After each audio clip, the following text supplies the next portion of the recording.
Bismillahirrahmanirrahim. CFRC 14 Ethical Considerations. Medical ethics is the application of moral principles to healthcare decisions. It ensures that medical practice is lawful, patient-centered, respectful and safe.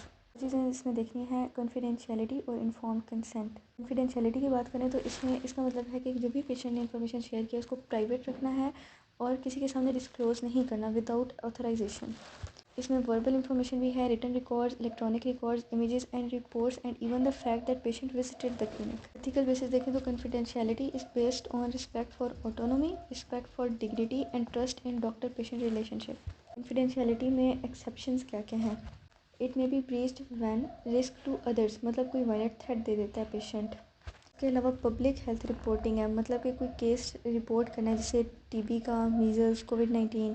Legal obligation है, court की तरफ से order है या कोई medico legal case है तब। Child abuse या डोमेस्टिक वायलेंस के केस में इन सिचुएशंस में भी मिनिमम नेसेसरी इन्फॉर्मेशन डिस्क्लोज़ करनी है और अगर पेशेंट को बता सकते हैं तो बता भी दें। इन्फॉर्म्ड कंसेंट को डिफाइन करें तो it is a voluntary agreement by a competent patient after receiving adequate information about medical intervention. ये एथिकल रिक्वायरमेंट भी है और लीगल रिक्वायरमेंट भी। वैलिड जो कंसेंट होता है उसके एलिमेंट्स की बात कर लें तो सबसे पहले तो पेशेंट को कॉम्पिटेंट होना चाहिए। Patient must be adult, mentally sound and understand the information. अगर पेशेंट अनकॉन्शियस है तो फिर जो उसका गार्डियन है वो कंसेंट देगा। पेशेंट के पास एडिक्वेट इन्फॉर्मेशन होनी चाहिए, मतलब उसे डायग्नोसिस कम्प्लीटली एक्सप्लेन करें, प्रोसीजर जो परफॉर्म करना है उसकी नेचर बताएं, पर्पस बताएं, उसके रिस्क और बेनिफिट्स बताएं, ऑल्टरनेटिव ट्रीटमेंट्स बताएं और अगर वो ट्रीटमेंट नहीं कराता तो उसके कॉन्सिक्वेंसेस क्या हो सकते हैं ये भी बताएं। इन्फॉर्मेशन प्रोवाइड करें वो क्लियर हो, सिंपल हो, नॉन टेक्निकल हो। कंसेंट वॉलंटरीली देना चाहिए। Consent must be free from pressure, question, manipulation. अगर कंसेंट फैमिली प्रेशर में भी दिया जा रहा है तो तब भी कंसेंट इनवैलिड हो जाता है। टाइप्स ऑफ कंसेंट में देखें तो एम्प्लाइड कंसेंट होता है, पहले वर्बल कंसेंट होता है, रिटन कंसेंट होता है। एम्प्लाइड कंसेंट वो होता है जो रूटीन एग्जामिनेशन के लिए, मतलब अगर कोई पेशेंट आया और ब्लड प्रेशर के लिए वो खुद ही बस कर दे तो एम्प्लाइड कंसेंट होगा पेशेंट का। उसके अलावा वर्बल कंसेंट होता है माइनर प्रोसीजर्स के लिए होता है, जैसे ब्लड सैम्पलिंग, तो उसमें खुद ही पेशेंट से बस उसे प्रोसीजर खुद ही एक्सप्लेन करके तो उससे कंसेंट ले लेता है।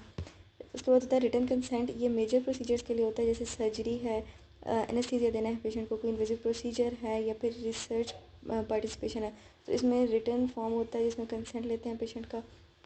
कॉन्फिडेंशियलिटी और इन्फॉर्म्ड कंसेंट, इन दोनों के एथिकल प्रिंसिपल्स हैं autonomy, meaning respect patient's right to choose. उसके बाद beneficence, act in patient's best interest, then maleficence, do no harm, justice, fair distribution of health care resources, no discrimination based on gender, religion और social status. Ethical dilemma create हो सकता है जब दो ethical principles conflict करें आपस में, मतलब अगर एक पेशेंट को HIV है और वो रिफ्यूज़ कर देता है कि मुझे अपने पार्टनर को नहीं बताना, तो यहाँ पे कॉन्फिडेंशियलिटी और protection of the other partner, इन दोनों में कन्फ्लिक्ट क्रिएट हो जाता है, तो इसको केयरफुली बैलेंस करना होता है डॉक्टर ने। हर एक चीज़ की प्रॉपर डॉक्यूमेंटेशन होनी चाहिए, कंसेंट टू डिस्कस हो उसकी डॉक्यूमेंटेशन, जो रिस्क एक्सप्लेन किए थे, पेशेंट के क्वेश्चंस थे और उसके एंड पे सिग्नेचर्स।